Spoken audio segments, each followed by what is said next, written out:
এই তোর এত বড় সাহস, তুই চিঙ্কু মাস্টারের বোনের ডিস্টার্ব করস? এই তোর ভালো ভালো বলতেছি, আমার বোনের পিছন করা তুই বাদ দিবি আজকে থেকে।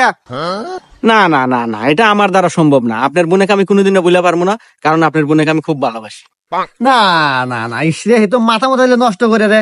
এই সোহাগ, এই যা তো একটা লাকি নিয়ে আয়। ভাইয়া তাদের একটা লাকি দেন। হ্যাঁ রে ভাই, লাকির দাম 12 টাকা। ওস্তাদ লাকি দাম তো বেড়ে গেছে, 10 টাকার দেয় না, 12 টাকা দাম। না এত খুনে আবার কি কয়, মাথা মতো তো গেল নষ্ট হয়ে। দাঁড়া দুইটা দিতেছি। কেনা দুইটা তো আমার কাছে নাই, তোমার দুইটা নাই? আর দাম টিয়া কোন পাবো, আমার কাছে নাই। এই তোমার দুইটা নাই? না ওস্তাদ, আমার কাছে 2টা নাই। করো দুইটা থাকে না। আরে সিগারেট কোম্পানি হুমন্দিরা খালি দাম বাড়ায়, খালি দাম বাড়ায়। টেহা দুইটা আমার কাছে আছে, দে দে দে। দিবার পারি। শর্ত একটা আছে, আপনার বোনে আমার হাতে তুলে দেন একবার। আচ্ছা দে দে দে। এই যা লাকি নিয়ে যা যা যা যা। আপনার বোন কনে? ওই জায়গা মনে হয় স্কুলে গেছে। হ্যাঁ,